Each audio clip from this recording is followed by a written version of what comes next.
beri 3 sal beri ve bi Kurdara ittifaka katmeşandın jibo avakırna devlete jibo pergalek demokratik bin sivana makazagona 1921 da lemxaben Kurd lvedere hatim tasfiye kirin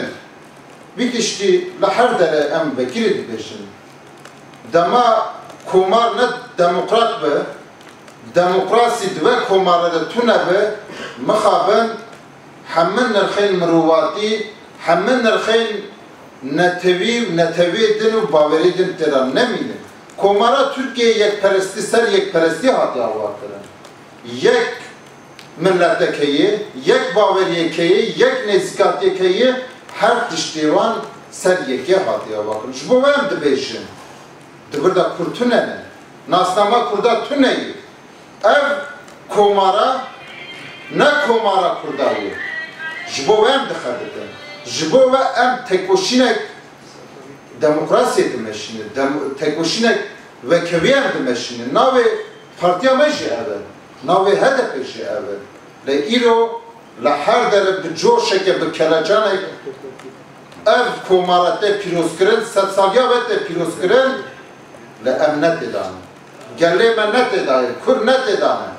Kurd bin makazagona Türkiye'de tune ji bo ve zulmek mezin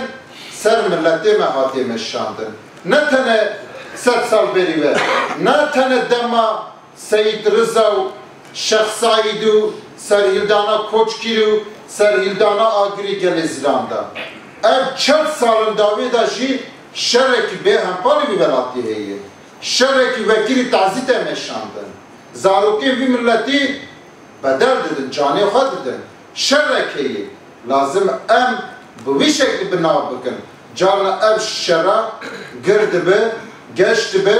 carna kem dibe carna desteklandin carna te ravestandin le şer berdewam dike Türkiye mixabin pergala Türkiye komara Türkiye duazem meselê Kurda mijara Kurda hebûna Kurda bi çekan tasfiye bike bi êrişek qirêj tasfiye bike hevalên me jî behs kir ê behsa şerê İsrail û Filîstînê dikir xwe nabînin rast li neqeba İsrail û Filîstîn de şerek heye sekna me li ve derê jî berçavayê em dibêjin em li muqabilê şerin em li muqabilê kuştinê ne em naxwazin xunê însana were rijandin le lazim e komara Türkiye xwe bibîne Filîstîna komara Türkiye jî heye Filîstîna ve devletê jî heye Gazze ve devletê jî heye zarokên vî milletî ji tên kuştin ma şeşê cotme hene berçavayê